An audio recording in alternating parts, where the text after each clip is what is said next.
Phil Ebner here, and today I got another request from a film student who just asked me to answer 12 questions, and it's going to help him. It's a project that he has in class. I don't know what school he's actually at, but I figured I would record them and maybe people would find them interesting who are listening to this, who are interested in becoming a filmmaker or doing their own business as well. So let's get straight to the questions. There are 12 of them, so I'm going to try to run through these as fast as possible. So question number 1 is, how has your college degree helped you in your career, or has most of your knowledge about your job come from previous and current work experience? That's a great question.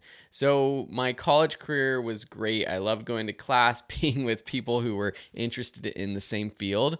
But I think definitely most of my skills have come from doing things in just from work experience, from working on student films, which I guess is part of the degree program. We were all required to work on different films. But it was all sort of the outside the classroom stuff where I learned things like how to actually shoot great video, how to edit video, how to do motion graphics. I will say that there were some classes that sparked my interest in different things. Like I did take a basic special effects class where we were introduced to After Effects for the first time. And I hadn't touched After Effects until then, and I might never have if I didn't take that class. So being introduced to new topics was good. And then I also found things that I didn't like as much. So like pre-production, set design, things like that. I wasn't as interested in that as the post-production side. But definitely the work experience of doing an internship and working on student films was where I learned most of my skills.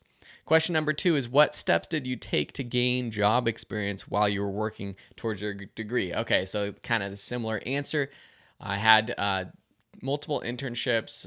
One was at Participant Media, where I was editing short documentaries for them, which was awesome because it was kind of exactly what I wanted to be doing at that time. That was my senior year of school. I think actually, yeah, my whole entire senior year. And before that, I worked for another company and I made videos for them during an internship.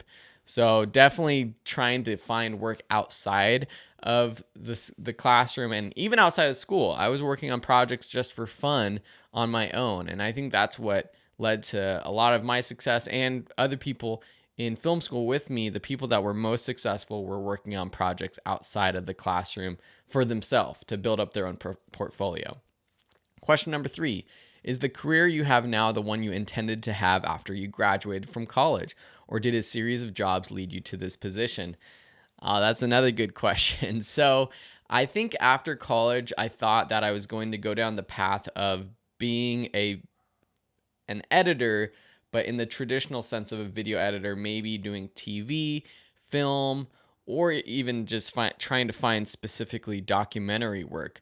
But I graduated in 2011 when online video was just starting to become huge, and a lot of companies were moving towards creating online content versus just traditional TV or film.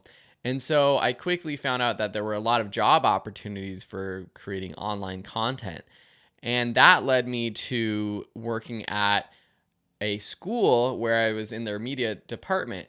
And that's where I kind of it kind of created this blend of what I'm doing now, where I'm creating online educational content. It was the first time I really had research creating online courses because I was creating online content for that school.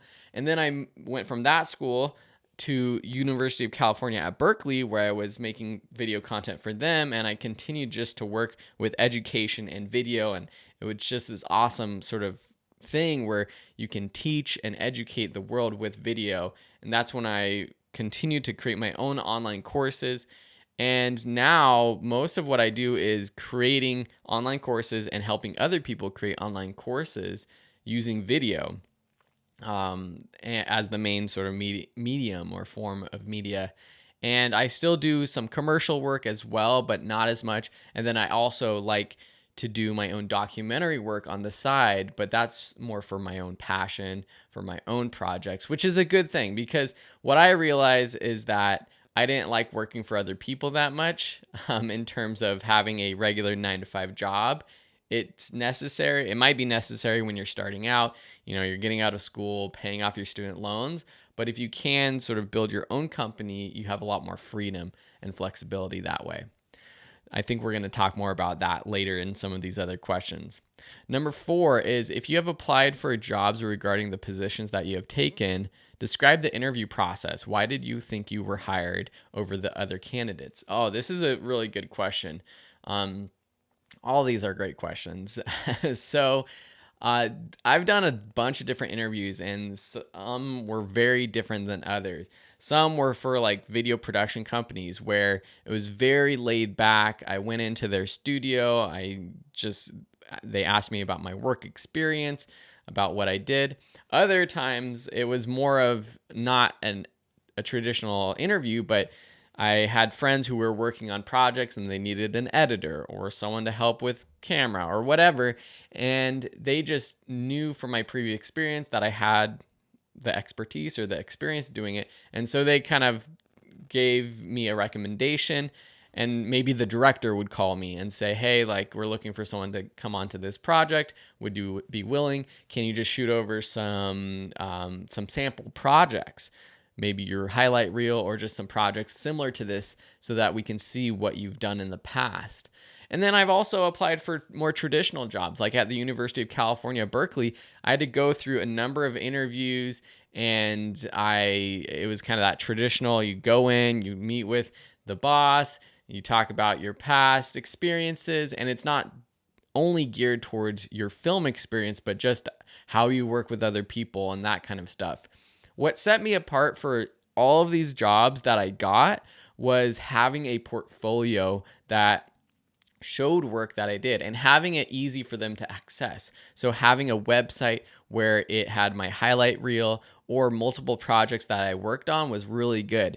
There was a point in time after I'd worked at Participant Media, and I had literally edited over a couple hundred videos for them, different documentaries, within the first year or two of working with them, because I had that internship with them and then I got a full-time job with them.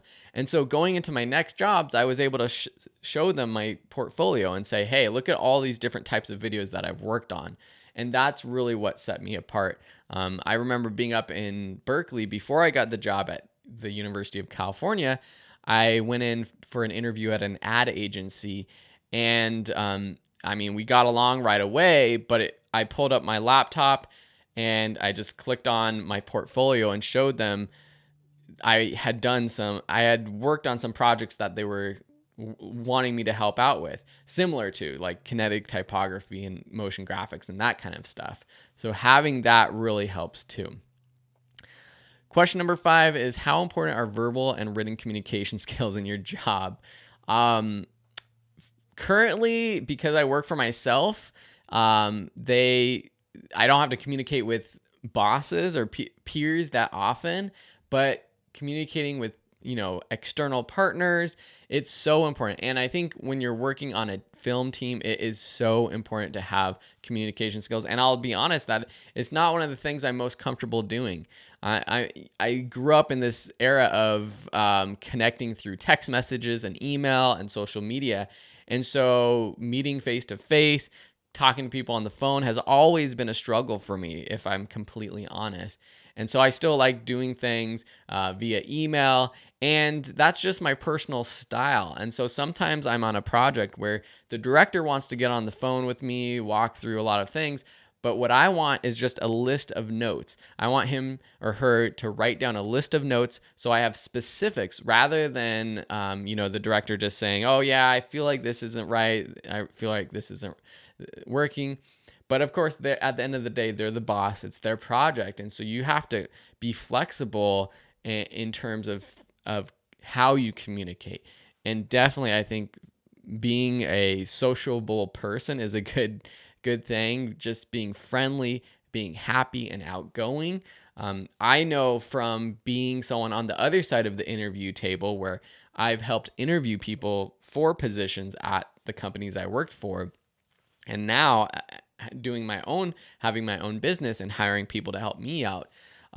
Communication is so important, and just being, on time, being responsive, getting back within a day or faster, especially when you're starting out, is important. If you say you're going to take on a project and finish it, you got to finish it. If you say you're going to get the next cut done, next week, you got to do that. And so being honest and following through is so important.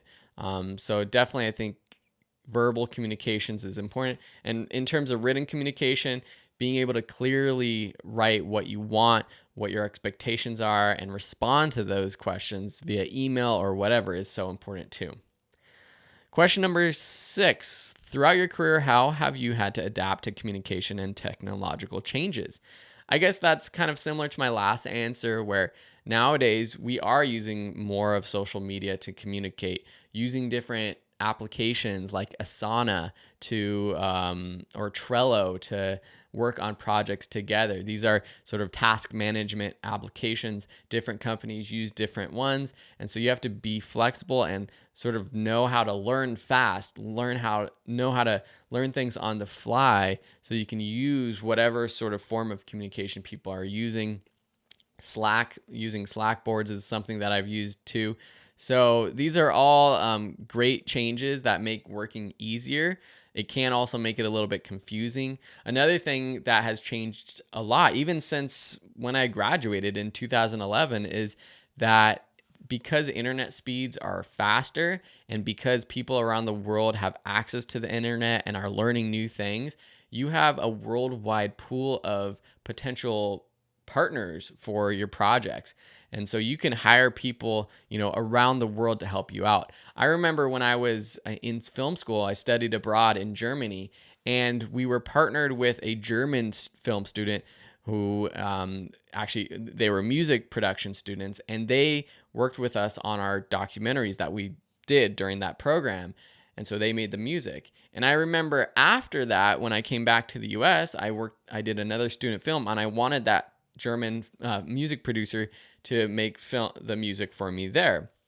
And even back then, it was a little bit, this was 2010 or so, 2011, it was more confusing and difficult to just share project files, to share, files online. Of course, we still had Dropbox and Google Drive, but because internet speeds were slower back then, it took longer to upload things.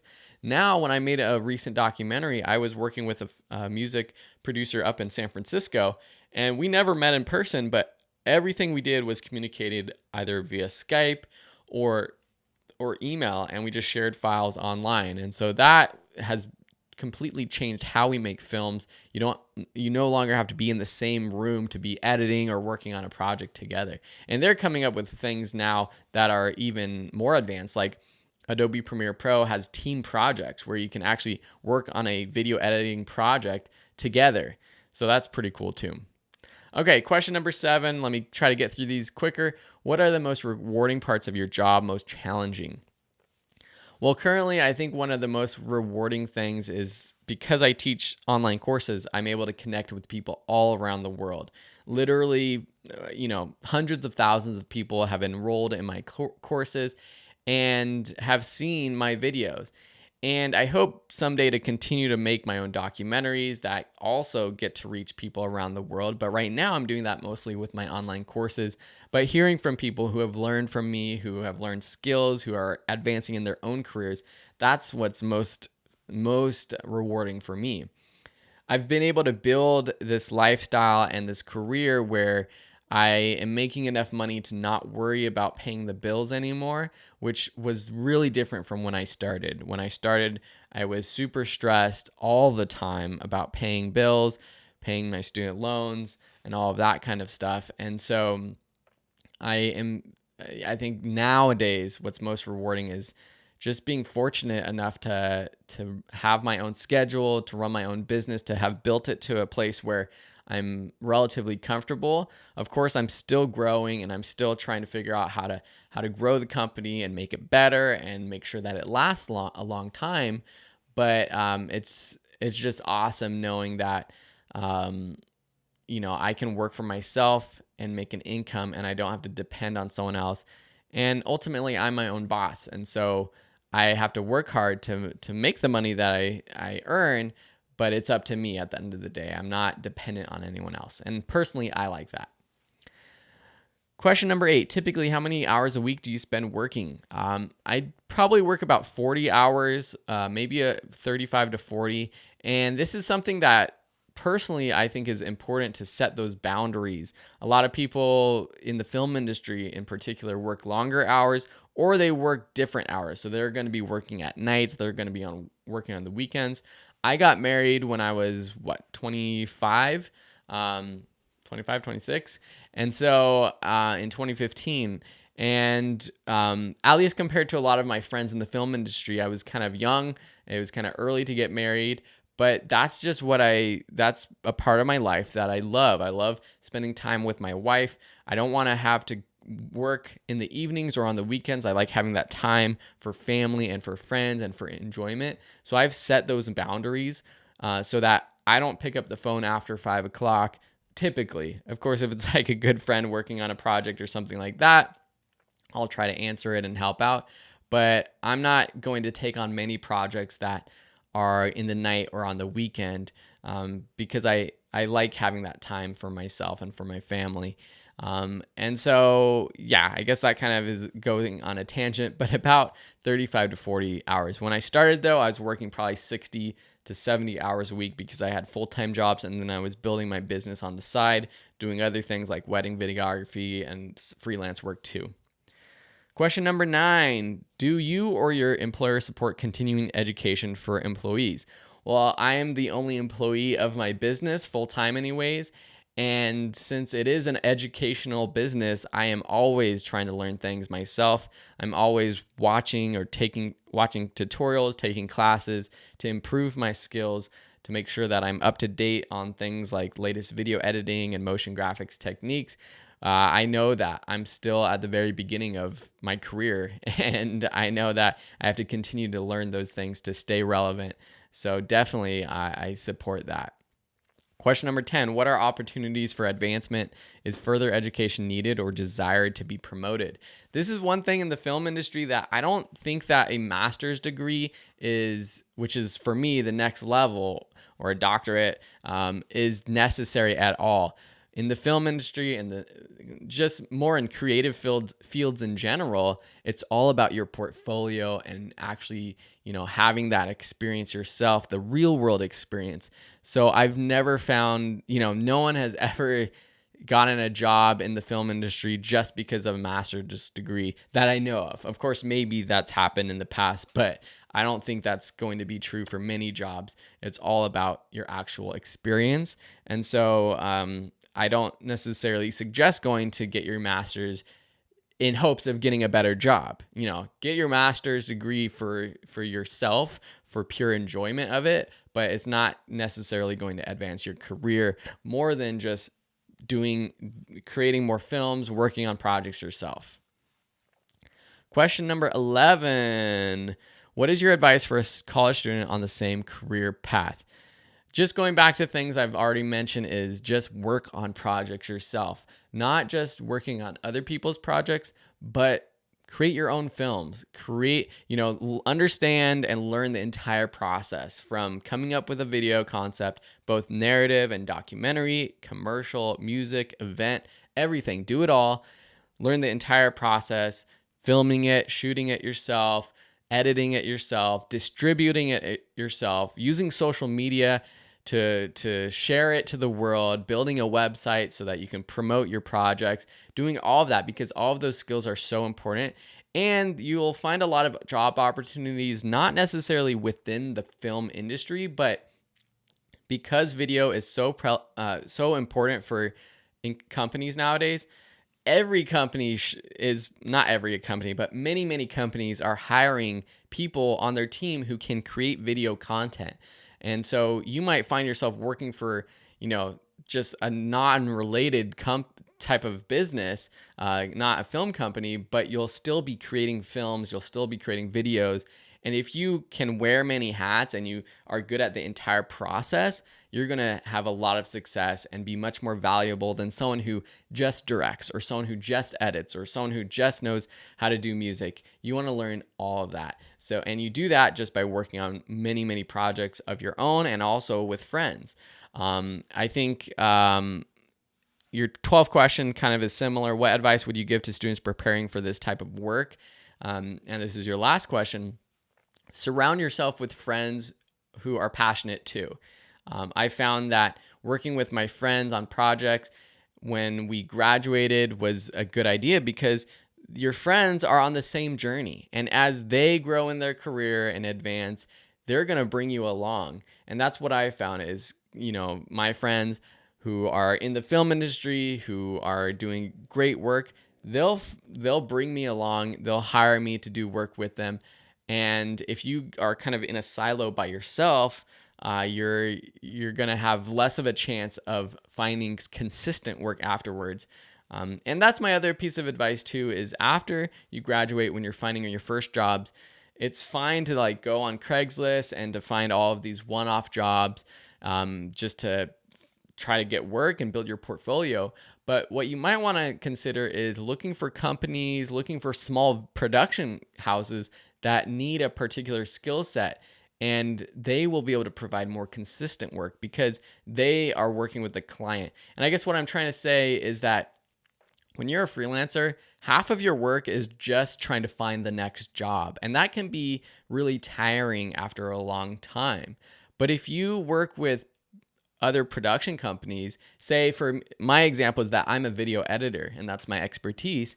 And I was able to hook up with different production companies who they were finding the clients, they were finding the projects, but they needed more editing help and they didn't have an editor or they just had too much work. And so they were able to consistently pass me jobs for doing editing. And it made me a lot happier and it was less work than me trying to find, going directly to the client and finding work that way. So that's another piece of advice. Awesome. So I've taken up 20 minutes of your time. I hope these questions help you out, give you a little inspiration. I'm always happy to help people who are starting their film careers or really any career in general. It's an awesome world that we live in, that we can, create our own destiny, really, especially with the internet and things like that. So thanks for the questions, and we'll see you in another video. Bye.